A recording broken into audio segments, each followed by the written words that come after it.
आप करा दीजिए, बैरिस्टर असदुद्दीन ओवैसी साहब के बाजुओं को मजबूत करा दीजिए, क्योंकि एक हैदराबाद से एक आवाज निकली तो महाराष्ट्र में इम्तियाज जलील साहब ने लब्बैक कहा, और औरंगाबाद से एमपी वहां के 20% सिर्फ आबादी थी और सब लोगों ने मिलकर इम्तियाज जलील साहब को एमपी बना दिया।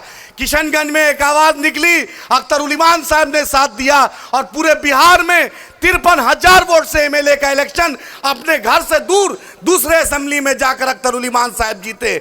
आपके हर मुद्दे पर, आपके हर मसाइल पर हम आपके साथ खड़े रहते हैं। अगर दिल्ली में कोई बोलते हैं, हैदराबाद में कोई शख्स बोलता है, उसका नाम बैरिस्टर असदुद्दीन ओवैसी साहब है। महाराष्ट्र में अगर कुछ मसला होता है, आपके साथ सबसे पहली आवाज निकलती है, उनका नाम इम्तियाज जलील साहब है। बिहार के असेंबली में, बिहार के असेंबली के बाहर अगर पलटू राम को आंख से आंख मिलाकर कोई बोलता है, उस शख्स का नाम अख्तर उल ईमान है, जिसने ईमान से समझौता नहीं किया। चारों बिक गए, लेकिन जिसने ईमान से समझौता नहीं किया वो अख्तर उल ईमान साहब आपके बीच है। दोस्तों, राणा भाई आपका अपना है। राणा भाई बैरिस्टर असदुद्दीन ओवैसी साहब का भेजा हुआ नुमाइंदा है, अख्तर उल इमान साहब का नुमाइंदा है, आपका अपना है। आप राणा भाई को अपना बना लीजिए, राणा भाई को बता लीजिए, राणा भाई आपका अपना बनने के लिए तैयार है। और जो लोग सोच रहे हैं कि ये मजलिस है, शिरवानी से परेशानी होगी और ये आगाज है लोकसभा, इंशाअल्लाह ताला अल्लाह ने चाहा तो पूरा चंपारण मजलिस इत्तेहादुल मुस्लिमीन हम चुनाव लड़ेंगे, डंके के चोट पे चुनाव लड़ेंगे इंशाअल्लाह ताला। फिर बताएंगे कि दलाली जो कर रहे हैं, उन दलालों को जवाब चंपारण की सरजमी देगी। ये चंपारण वही धरती है जिसने बैरिस्टर मोहनदास करमचंद गांधी को महात्मा गांधी बना के भेजा।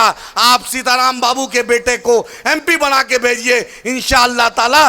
बैरिस्टर साहब के दाएं में इम्तियाज जलील साहब बैठेंगे, बाएं में अख्तर उल इमान साहब बैठेंगे, तो आपका भाई राणा रंजीत भी उसी सफ में बैठेगा।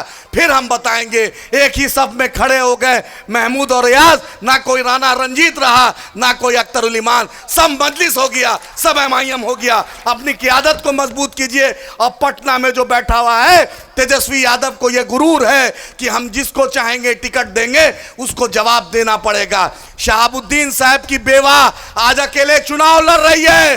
राष्ट्रीय जनता दल के लोगों, इस शिवर की जनता जवाब देगी, जरूर जवाब देगी।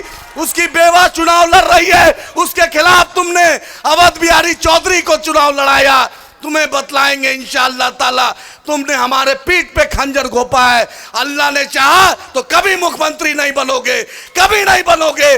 तुमने हमें धोखा दिया, अल्लाह की कुदरत तुम्हें जरूर इंसाफ करेगी। बहुत बहुत शुक्रिया।